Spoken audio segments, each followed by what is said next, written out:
Welcome to Concerned Citizens Presents. Concerned Citizens of Laguna Woods is an organization dedicated to peace, economic and social justice, good government, and a clean environment. Every month, we invite an expert to enlighten us on a topic related to our mission. Because Village TV videotapes these presentations, we can share that expertise with a larger audience. We hope you enjoy today's broadcast. I want to begin by saying that my own feeling is that truth has never been in greater danger of being replaced by propaganda. So this is the time for us to understand what free speech is, not what it's told to be.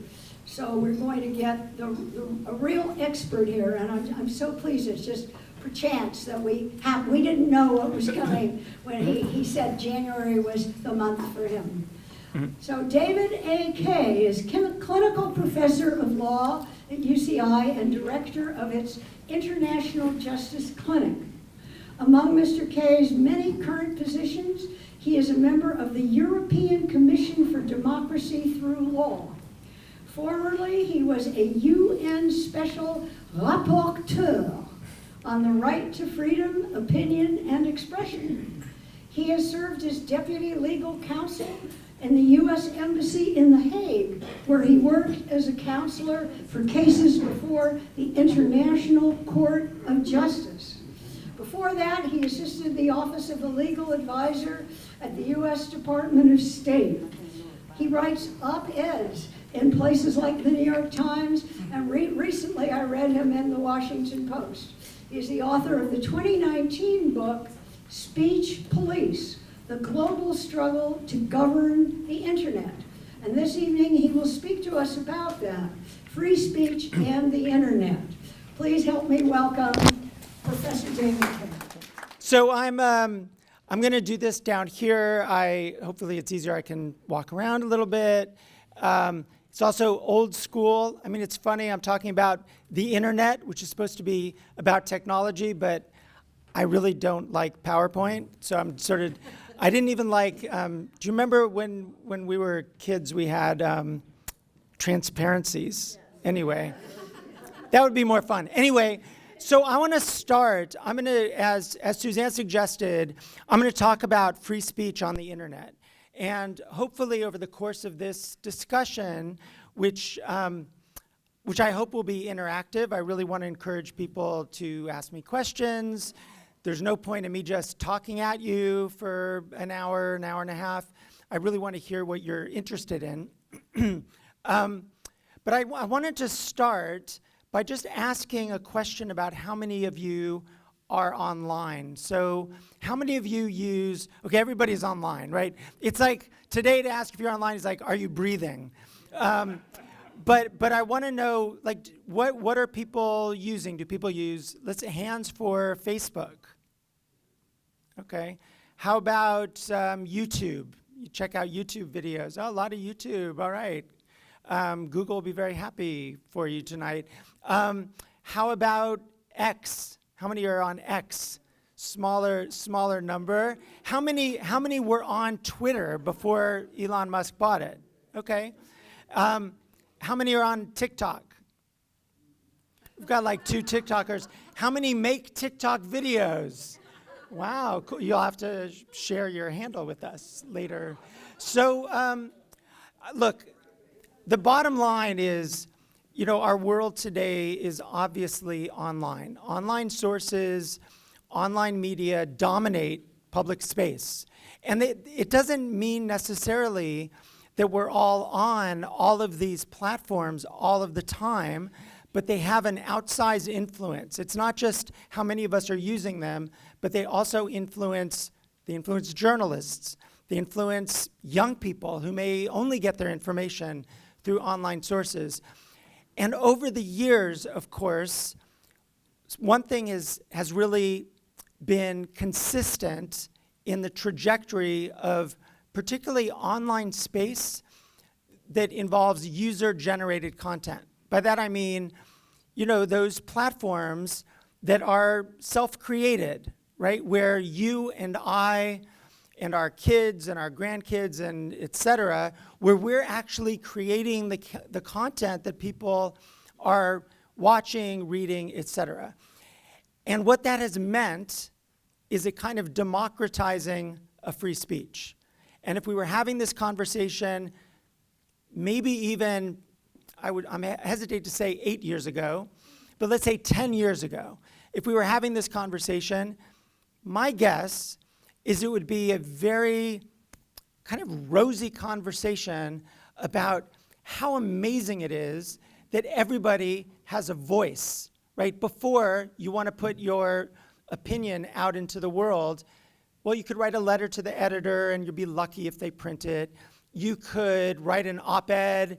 Maybe you can get through the gauntlet of getting something out there. But it was very hard for ordinary people like us to just have a voice in the world. The internet changed that, right? And not just the internet, but really social media had a big sort of hand in changing that. Although we could go back a few years before the birth of, and it's hard to believe, it's really only been 20 years since YouTube, Twitter, and Facebook were all created. Before that, for maybe 10 years before that, we had blogging, and maybe you had your favorite blogs that you would read, and you too could have been a blogger. But that story, right, of the democratization of speech and the ability to just say what you want and have a platform for it, that kind of positive vision has clearly changed, right? When we talk about the internet or we talk about online media today, what do you think about? You think about hate. You think about disinformation. You think about online harassment. You think about misogyny. You think about attacks on children, or grooming, or extremism, right? The internet has become kind of a dark place, at least in sort of the public perception and probably in the reality of it, right? And so what I want to talk about tonight is not so much that history, because you've all lived it. I don't think I need to tell you what that history is. But I want to go sort of behind that history and sort of think about the development of the rules for what we can say, what we can access, what we can watch in online spaces. In a lot of respects, it is one of the most important debates of public policy today, right? The way people access information, the way people have conversations, the way people think of massive companies, the platforms, having control over the public space, or maybe using AI and algorithms to amplify maybe hate or disinformation. Like, these are really big topics for democracy, and I want us to think a little bit about what that means, to say that these are big topics, but also to sort of think through what does it mean to have free speech on the internet, free speech online. And not just what does it mean to have free speech online, but what should be the rules, right? What are the complications around adopting rules? And not only what should be the rules, in some respects, what should be the rules might be the easy question. Although when we talk about hate and disinformation, we'll see why that's a really hard question. But just as important a question is, who should be making the rules, right? Do we want those rules to be made by, oligarchs, right? The Zuckerbergs, the Musks, the, invisible YouTube people. Like, who do we want to be making those rules? Or do we want governments to be making those rules? And if we want governments to be making those rules, isn't that a little bit at odds with the idea that government should keep its hands off of our speech, right? Keep its rules out of our speech, which is a traditional way of thinking about the First Amendment or the human right to freedom of expression. Okay, so let's say that's the topic for tonight. So I'll try to give you a little bit of a roadmap. I'll talk first about content moderation. So companies moderate content, right? That is, they decide what the rules are on their platforms. They decide, what should be up, what should be taken down, what we can see, et cetera. So first I'll talk about content moderation.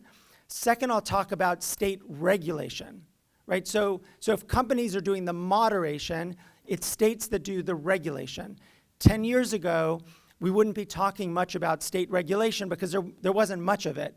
But the last 5 years, particularly in Europe, but also in the United States to a lesser extent, there's been a kind of explosion in the regulation side. Okay, so moderation first, regulation second, and then I want to talk a little bit about, let's say, some of the hard questions, right? The ones that you mentioned when I asked about the dark side, right? So that means let's talk a little bit about hate speech, how we would deal with it, disinformation, how we should deal with that, whether we even think they're problems that should be dealt with at all, right? Which is a free speech option for us as well. Okay, so that's my little foreshadowing, so we can follow, because I don't have a pointer or PowerPoint to show you.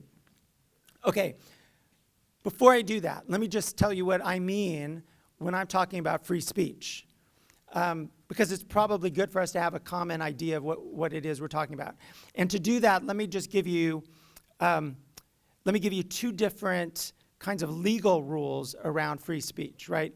So, First Amendment of the US Constitution, which is beautiful in its simplicity. It is, I think, for Americans, we think of the First Amendment as sort of part of our gift to the world, but also to ourselves, right? It is foundational to democracy. It actually doesn't say that much, right? First Amendment says, Congress shall make no law abridging freedom of speech or of the press. And there's more to the First Amendment about religion and so forth, but for our purposes, that's what we're interested in. Congress shall make no law abridging freedom of speech or of the press. That's pretty interesting, but it doesn't really tell you that much, right? But what it does tell you is that it is a rule directed toward the state. It's what the state can't do. We might think of it as a negative right? It's not saying what the state should do, it's what the state shouldn't do. It's negative in that sense. Okay, so that's one, that doesn't tell us much. I mean, we basically would have to go, and this is not, I'm not gonna do sort of the, last century of free speech tonight. That would be interesting. I'd like to listen to that talk, actually, if somebody could boil it down to 45 minutes. But obviously, over the last 75 years, really over the last 50 to 60 years in particular, what we think of today as kind of, I wouldn't say absolutist, because there is no absolutist First Amendment. There's no absolute right to free speech in this country. And I don't mean like the fire in a crowded theater kind of stuff, because that's actually, that isn't actually the rule. What I do mean is when we think about protections for the press, right? Protections against sort of libel being applied to journalists, except under very high standards, right? When we think about the ability of people to protest in the street or to critique the government or whatever it might be, much of that jurisprudence is actually relatively new compared to the full scope of the life of the United States. Okay, so there is one idea of free speech there, and at its core, it is that the government should not interfere with the speech of individuals, okay? It doesn't tell us much unless we go through the jurisprudence. What I want to suggest is another way of thinking about free speech, which is actually rooted in human rights law. So I'm a human rights law professor. That's my background. So of course I'm going to talk up human rights. I often say Americans don't speak human rights, but it doesn't have to be that way. The United States is actually a party to the most important treaty in human rights law that actually has a definition for free speech. Right? So the treaty, for those keeping track, is called the International Covenant on Civil and Political Rights. It sort of grew out of the Universal Declaration of Human Rights. It's important to me, it doesn't have to be that important here. Article 19 of that covenant gives us what I think of as a really helpful definition for freedom of speech, or freedom of expression. In part, it's important for us tonight because the internet is global, right? It doesn't help if you're in the UK or in France or in Morocco, or you name the country, to say, oh, but the First Amendment allows this, so I should be able to say this online. They don't care about that because the First Amendment doesn't apply there. But this human rights rule does. And it defines freedom of expression as the right to seek, receive, and impart. So seek, receive, and impart. You could think of that as online. It would be like search, download, and post. But it's seek, receive, and impart information and ideas of all kinds, regardless of frontiers and through any media. Okay, so again, it's the right to seek, receive, and impart information and ideas of all kinds. That's a pretty great definition of free speech, if you ask me, in part because unlike the First Amendment, which is just Congress shall make no law, it actually allows us to think about speech as not only the speaker's right to say something, but also our right as an audience or as a reader to seek it out, right, and to receive it, right? So you could think of that in sort of a million different ways. If you want to think of it as a kind of a cross-border issue, you might think of it as, I have the right to have information that's coming from, name a country, China, right?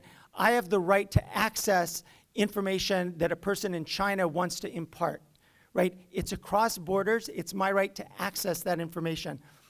The internet actually enables us to think about information in that way, right? Because you're posting, you're receiving, you're downloading, you're doing all of this, okay? So that's the definition that I'd like us to have a little bit in the back of our minds as I talk about the rules and content moderation and state regulation as we go through this tonight. And ultimately, when we start to think about what might be the rules that are appropriate for dealing with things like hate and disinformation, okay?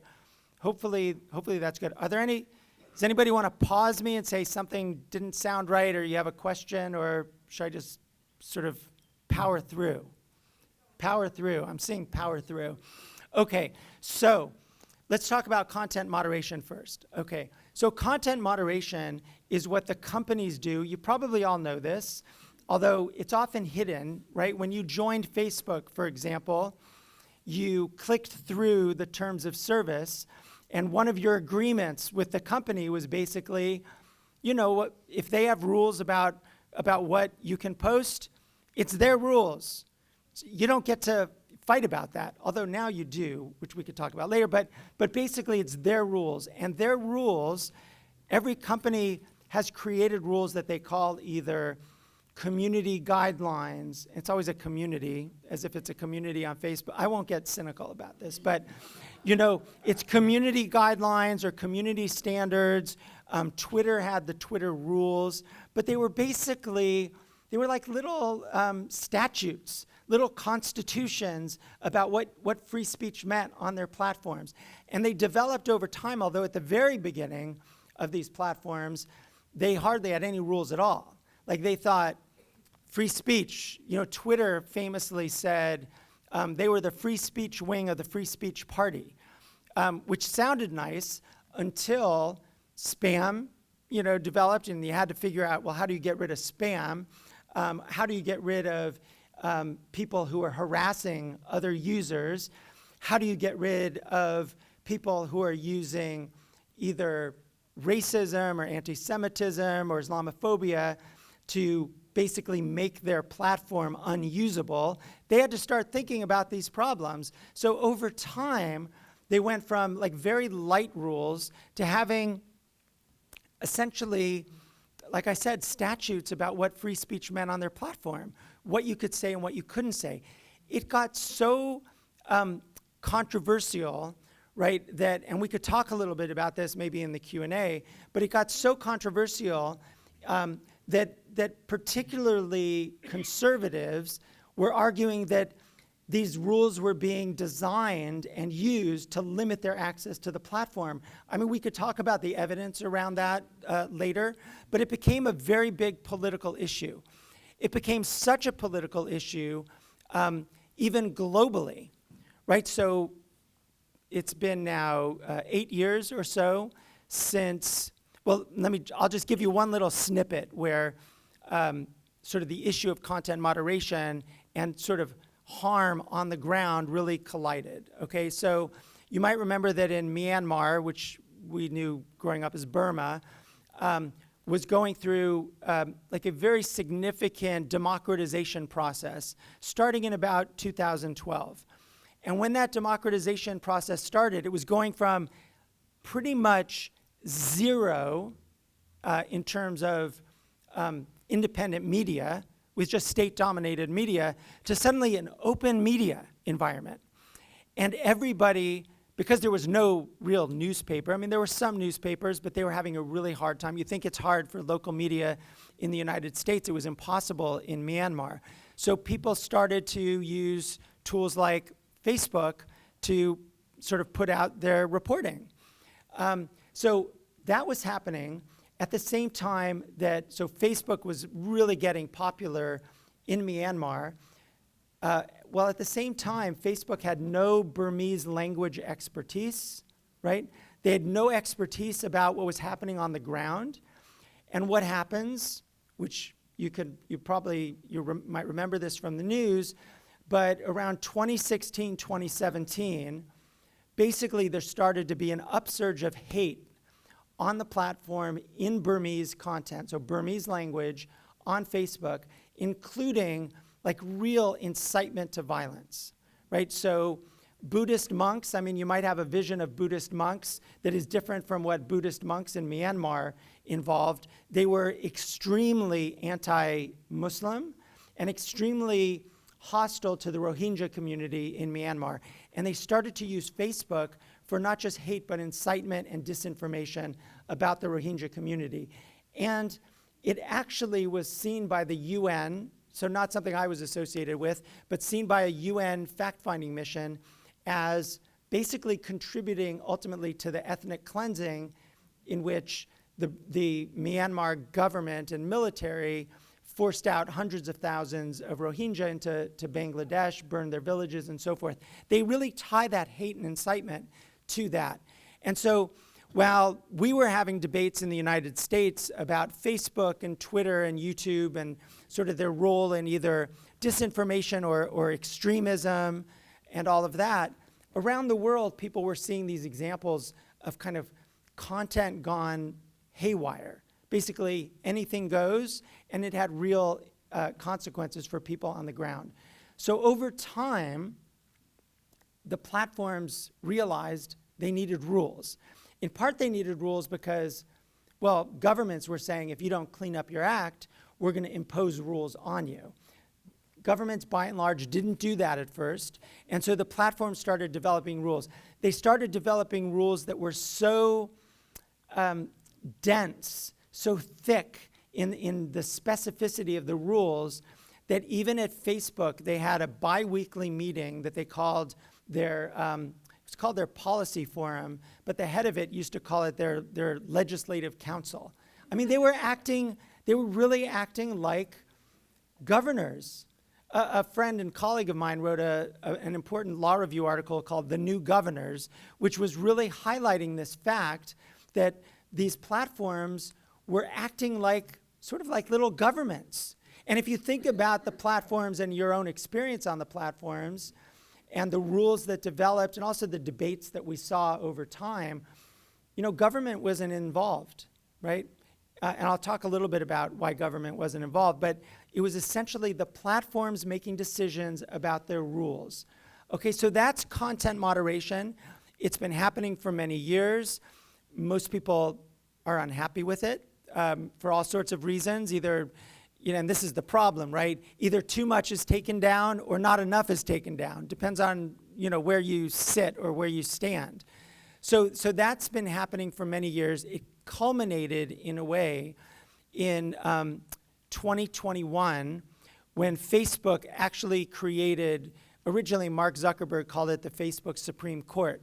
But Facebook created something called the Facebook Oversight Board. And it's sort of like an appeals court. How many lawyers are there must be lawyers in this room, right? We got some lawyers. Okay, so imagine like you go to court, right? You file a claim, federal district court or something like that, but you're doing it to Facebook, right? So you're going to this oversight board, and you're basically saying to the oversight board, Facebook, let's say you're in India, and Facebook left up a video of an attack on a man who was accused of eating beef, which is actually one of their cases. And should they take it down? The video itself was true. It was a real video, but it also led to a lot of hate against Muslim communities in India. Should they take it down? Right? It's speech. They have rules around free speech. Didn't quite get to whether the even true information should be left up on the platform. So you go to this oversight board, and they make the decision about whether that kind of content should be on the platform, whether Facebook, which allowed the content to stay up, was correct in doing that. The oversight board said yes, it was correct in leaving it up. It's a very interesting decision. This oversight board actually, even though it's private, it almost acts as if it's public. It cites to law, to human rights. It's fascinating, actually. But anyway, so that's sort of the culmination. Maybe in Q&A we can talk about like what a world of X run by Elon Musk, who doesn't really care about content moderation at all, like whether that story of increasing content moderation and sort of the richness and the reflection and also the use of human rights standards, because the platform started to see, like those human rights standards that I mentioned, they started to see that free speech wasn't just about the speaker, it was also about the overall platform, right? Like if there's too much hate, maybe people aren't going to use the platform or they're not able to access information.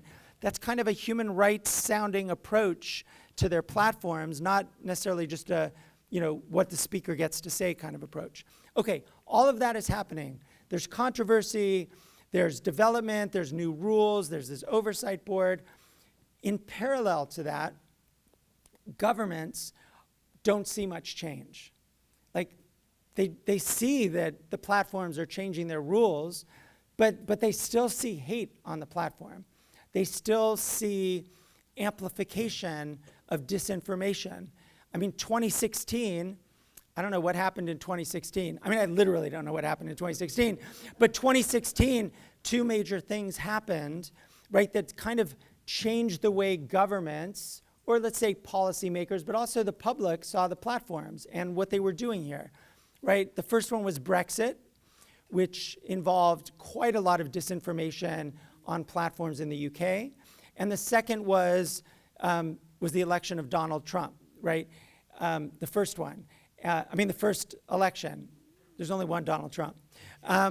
So in that, right, so, and you might remember if you go back to that period of 2016, particularly after the election of Trump, people they used to blame teenagers in Macedonia. I don't know if you remember these. These were really kind of silly stories. I mean, there was a germ of truth to them, but there were basically disinformation or fake news farms from Macedonia that were populating, the internet, and that's why Donald Trump won. I mean, it was really not true, but anyway, the reaction from, I remember there was in my world, sort of a famous New York Times op-ed. It was actually an editorial where they said, can't the platforms, they use the word zap, can't they just zap the bad information? Which I didn't know where to start with that. I mean, do we want platforms to be deciding what's good information and what's bad information? That's a very hard question. We certainly don't want governments doing that. Do we want the platforms with all their power? Anyway, you get the point. Governments were starting to get in on the act, right? They saw that this is just a problem, right? That platforms have so much power and they're not regulating themselves appropriately. So over time, it actually started a little bit before 2016, because in 2015, in Europe, and a lot of this is a story about European regulation, right? Because in the United States, we have a rule, actually a law, Section 230, you might have heard in some discussion, Section 230 of the Communications Decency Act of 1996. Section 230 basically immunizes the platforms from they can't be sued, right? So they're basically immune from lawsuit for their decisions related to content. They can't be sued for the content that they host, right? That's third-party content, essentially.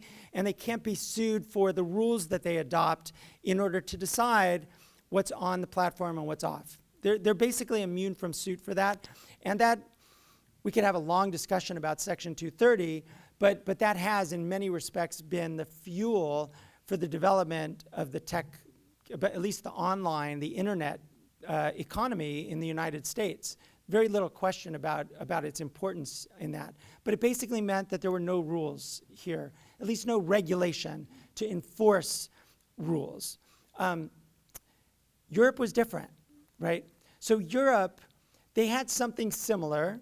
They have their version of a Section 230. It's called the e-commerce directive for any of you Euro nerds in the room. I mean, I hope there's nobody who's a Euro nerd. Anyway, the e-commerce directive is something similar. But in 2015, what was happening in Germany? You might remember that in early 2015, Angela Merkel, in the face of a massive migration, particularly from Syria, she did this amazing thing where she said, Germany is going to accept 1 million migrants. It was pretty amazing. I mean, for those of us who think of Germany from a different period, it was a big deal. And like I even get a little goosebumps when I think about it because it was such an amazing statement from a German chancellor.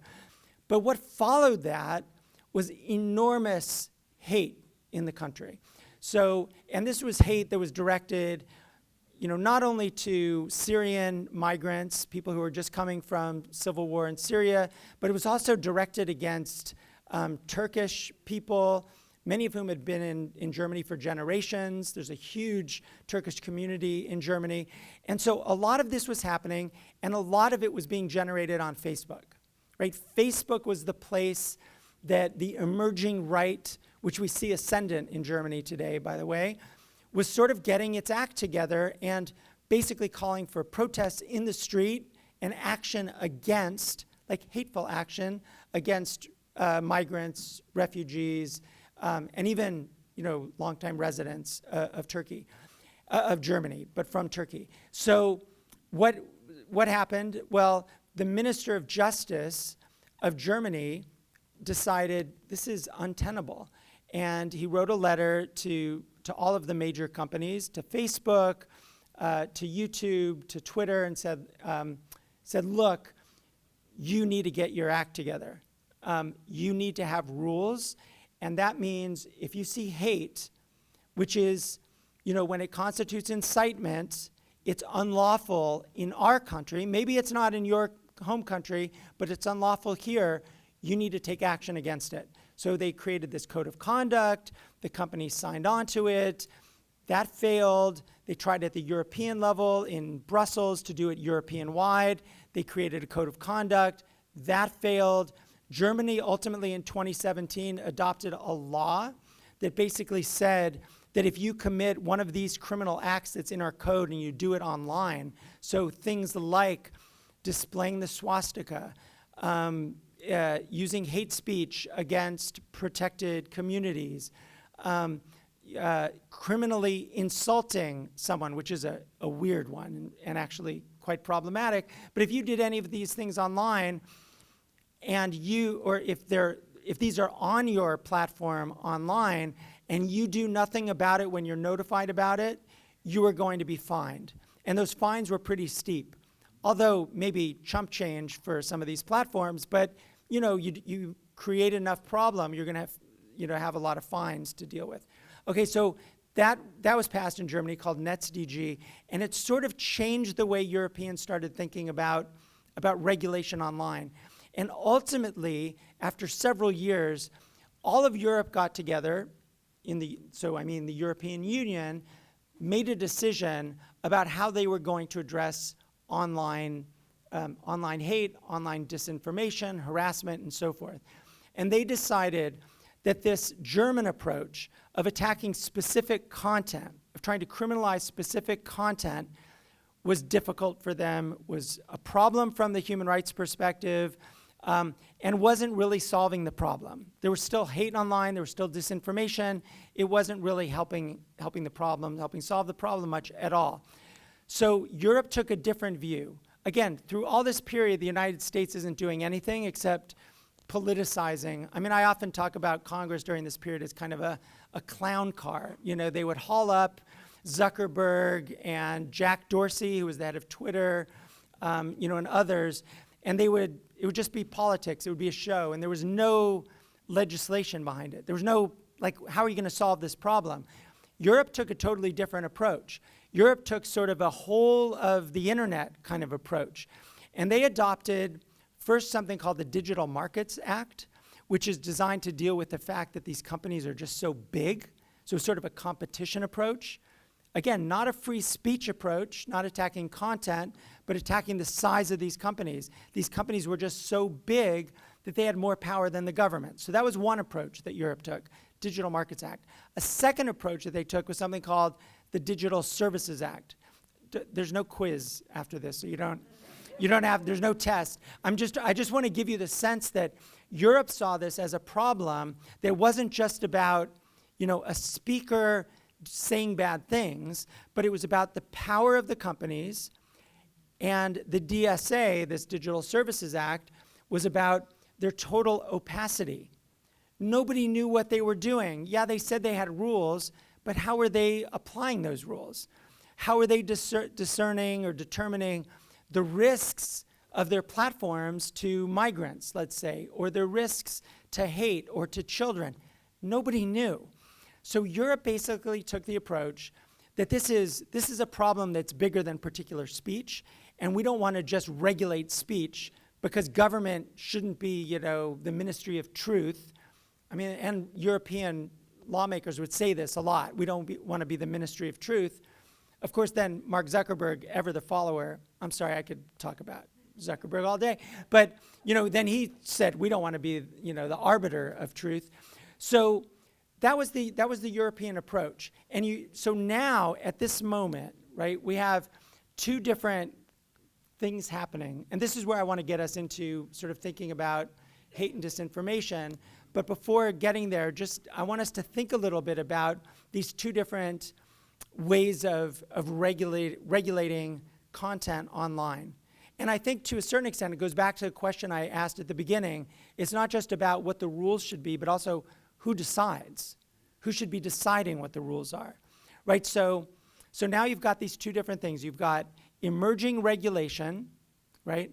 And I've really just scratched the surface of emerging regulation. Of course, I'm just talking about democracies right now.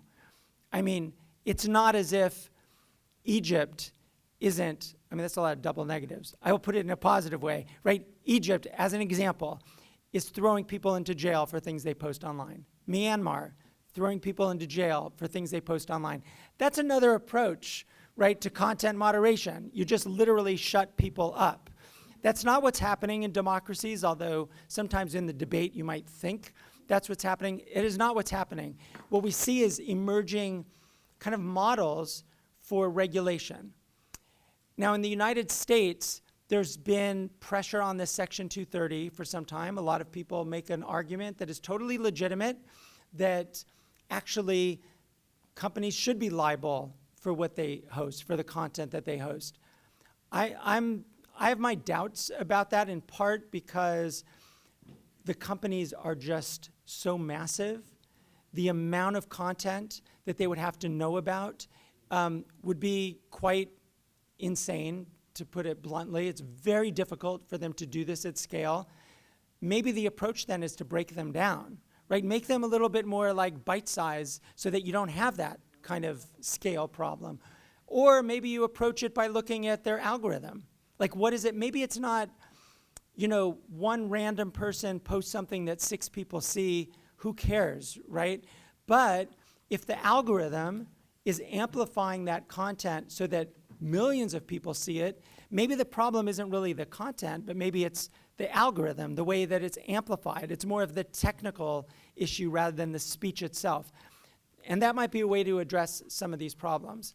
So we're in this moment right now, actually, where I think we're not going to have any new law in the United States. I mean, we could talk about the TikTok ban and some other things. I mean, honestly, I don't know what the future of law looks like in the United States. That's a different evening. Maybe that'll be for Professor Barnes in the summer. But for our purposes, I want us to think a little bit about two problems, right? So one is disinformation, and one is hate, okay? Let's start with hate. Hate is actually easier for a few reasons. Hate is easier in part because human rights law and European law, if not American law, actually has some law that speaks to issues around hate, what we might think of as hate speech, okay? So the law in human rights law, remember I mentioned the International Covenant on Civil and Political Rights? This is a treaty that the United States joined in 1992. So by that, I mean it's binding on the United States. The covenant has, after it has this language about defining freedom of expression in this broad way, it says that states should prohibit advocacy of national, racial, or religious hatred that constitutes incitement to violence, hostility, or discrimination, okay? I'll say it again just so you capture it. I think it's an interesting definition because it's not purely about the speech. It's also about the incitement. So it's actually, there is some there's a sense of US law in that too, because in US law, although the bar is very high, there's no generic hate speech prohibition, but there are hate crimes. So if you really incite imminent violence against somebody using hate, you can be punished for that. So there is a kind of a connection to that. I'm really simplifying the rule. But again, the rule is in international law, right, that a state should prohibit advocacy of national, racial, or religious hatred that constitutes incitement to violence, discrimination, or hostility. Okay, so if we think of hate in those terms, right, then the platforms can actually start to think about how they define what is hate and what is legitimate on their platforms, and what, by legitimate, I mean that they won't take action against. And they can think about hate or content, if you want to put it that way, that they are not going to action at all, right? Or that they will take action against, right? So in other words, they can use that kind of definition. Now the problem is, how do you know in an online context what constitutes, I mean, the advocacy part might be somewhat obvious. We could talk as, lawyers would about like what is hatred of, that's national, racial, or religious? Is it using, certain terms, slurs? Is that enough to constitute that kind of hatred? Or do you have to say more? I mean, those are rules that, platforms can make, right? But that second part is, should it be not just the slur, but also that the slur incites discrimination, hostility, or violence against somebody? And if you're a government and you think about that, you might think, well, we're really talking in sort of the ideal way about speech that you can sort of hear in public, right? So, you might think about, you might know the leader of the far-right party in the Netherlands who won the last election in the Netherlands. His name is Geert Wilders. And several years ago, he stood in front of a group of his supporters and basically said to his supporters, the Muslims are responsible for this situation that he was talking about, and you know what to do with them. And his audience, like, what is that? How do you interpret that? Does he mean you should adopt legislation that curbs their, no, it was understood, and he was actually prosecuted for inciting violence against Muslims there, okay? We could debate whether that's a good rule, whether, as a matter of public policy, we want those kinds of prosecutions. But imagine that kind of language in an online space, right? Should a platform be deciding, like, well, what is hate? What is advocacy for, let's say, like a rough policy towards immigrants, or even an immoral policy towards it? Like, and should we allow that kind of political discussion? Is it political? Is it hate? What should be? So that's one question, right, around this. Do you have, can I come back to your question? That is the question. But that is the question. Okay, the answer is yes. Okay, right, so yes. So we have one yes. We'll do a plebiscite later, for sure. Right, so but that's one issue. And your answer might be platforms are different than public space, right? Or your answer might be platforms have a responsibility, and they're not governments, so they have the ability to decide what's on their platform and what's not in a way that government, like if the government, I don't know, maybe the government soon will own X. It's hard to see where Musk is going right now. But if the government owned a platform, you probably would say, well, I don't actually want the government to be making those decisions. Or maybe you would. I mean, we could talk about that, right? I mean, European governments do make those kinds of decisions. But here, right, do we, in a public space, do we draw a distinction between those things? Okay, so that's one question around hate. I think hate is actually easier than the next one. Do you want to? Yeah. Right. So let me just repeat. So the comment here is governments should make the standards, right? So Congress should adopt a law that makes the standards that apply across all of the platforms, right? I mean, that is one answer, right? Europe, some countries do that, but mostly it's the model that I was suggesting earlier. They look at competition policy, the size of the companies, and they look at transparency, and they're not doing as much of that. The risk of that, I think that is an attractive way of thinking about this. The risk of that, of course, is are we confident, right, that government will draw the appropriate rules around what is hate and what is not hate? That is, I mean, I don't know that anybody has confidence in this Congress, so let's think about an ideal, or any Congress, I mean, Democratic or Republican, they haven't done much in this space for a long time. So, but the issue kind of is, what do those rules look like? Now, I think this is even a harder question when it comes to disinformation, right? Because for purposes of hate, there is a law that you can look to, as I indicated. There's some very concrete measurements that you can make with hate speech, right? If somebody incites hate speech, and then maybe somebody is kicked off a platform or can no longer access the platform because of all of the vitriol that's directed against them, that's measurable. If somebody, incites violence arising out of hate speech against a person, and the person then is harassed at their home or at their work, that's measurable, right? Disinformation is a little bit harder, right? I mean, what's the rule? This has always been the problem, right? If we're just talking about deciding what the rule is that a platform should apply when it comes to disinformation, the question is, what is disinformation? Now, we can think about it in an abstract sense, right?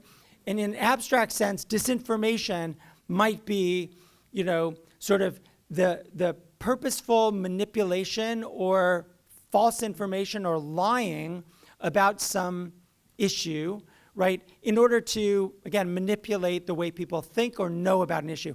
That's a very standard but kind of abstract definition of disinformation.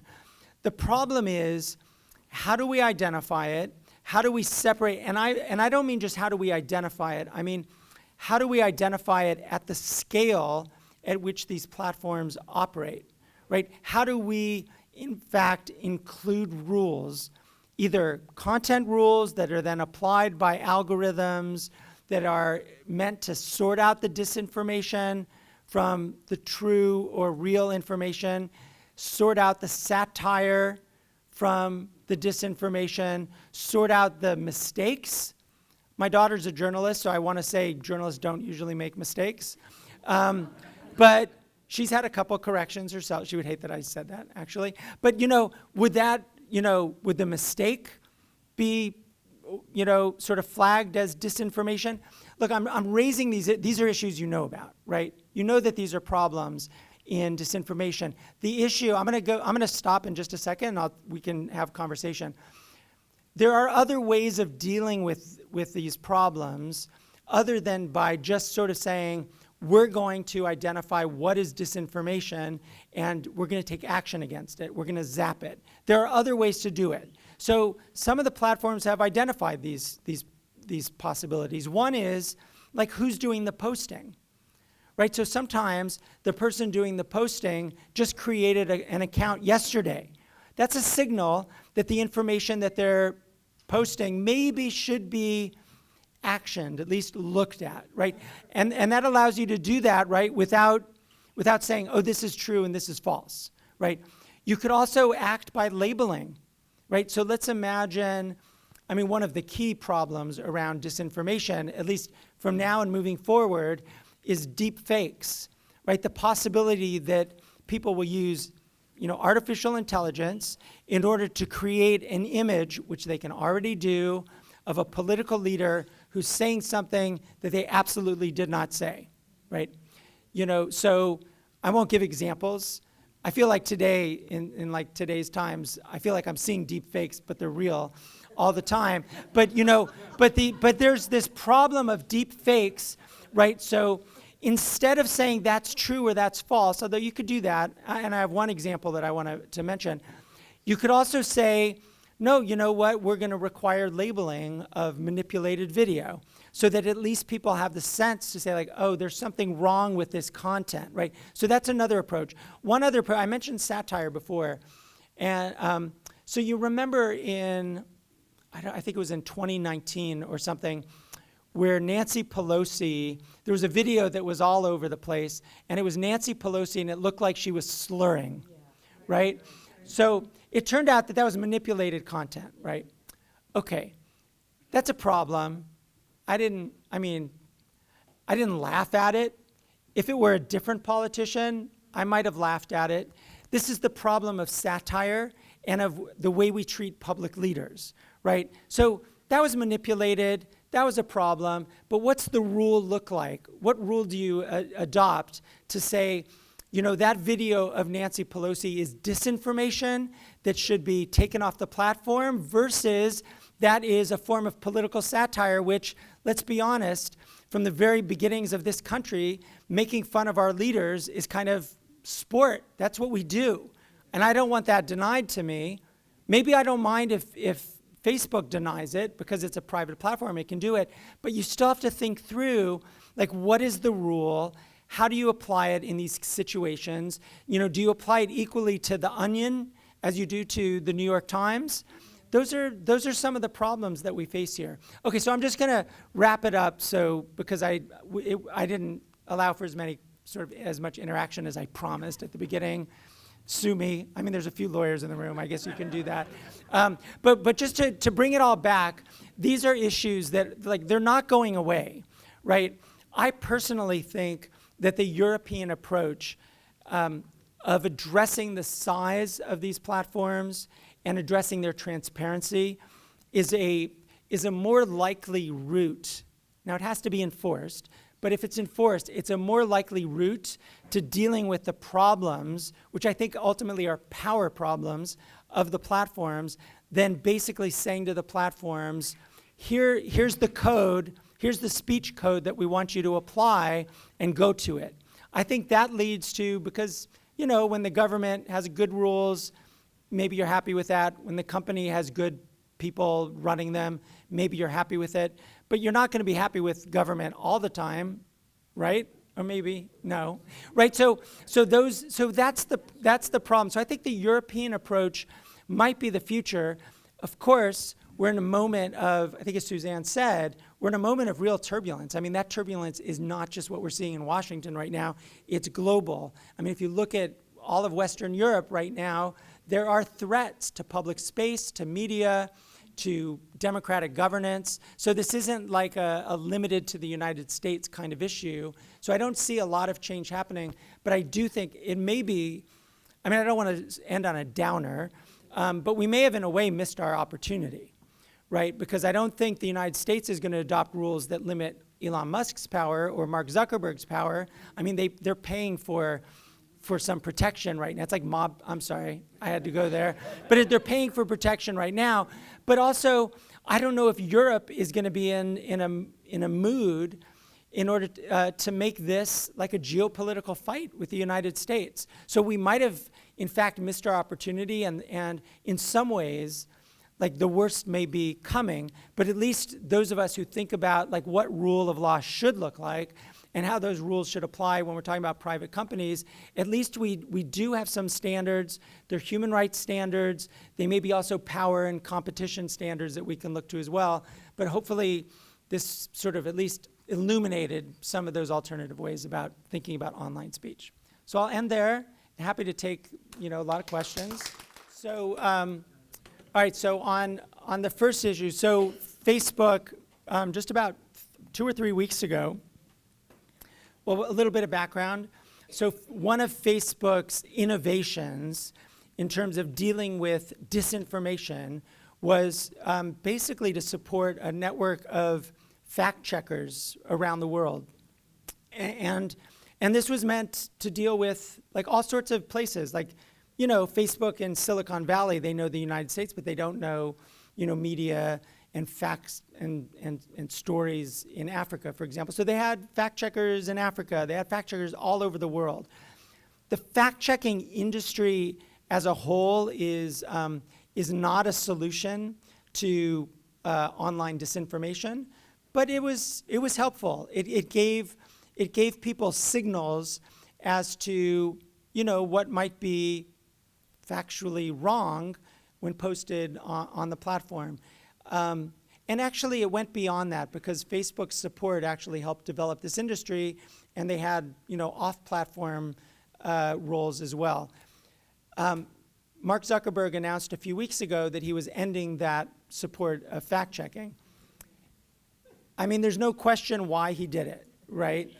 But I do want to say that fact-checking has been, like among scholars, has been like it's fine.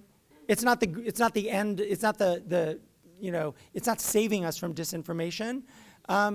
But everything is context. And Donald Trump did not like to be fact-checked. And I mean that's just a truth. That's not a political statement. That is, he did not like that. And he and Zuckerberg, decided, and it was a pretty political decision. His new head of global policy was a kind of Republican operative whose best friend is Brett Kavanaugh. I mean, there's not really much question about why Zuckerberg ended that program, but he didn't replace it with anything in particular to actually deal with the problem. Okay, so that's the fact-checking thing, which I do think of as, again, scholars are like, but it was political in the way it happened. These endorsements, I mean, this is obviously a different issue, right? But you remember that Jeff Bezos and Patrick Soon-Shiong, Washington Post and LA Times, decided against a lot of recent history that they weren't going to endorse Kamala Harris, even though they had endorsements ready to go. Again, sort of like Zuckerberg and fact-checking, it's clear why they did that. And a lot of it is what we'd call watchdog journalism. The opinion pages are different. And I don't know that we've seen yet that the news coverage has changed. But if we start to see the news coverage itself changing, that's when I'd be really worried. But this is overall, like, obedience in advance is really concerning.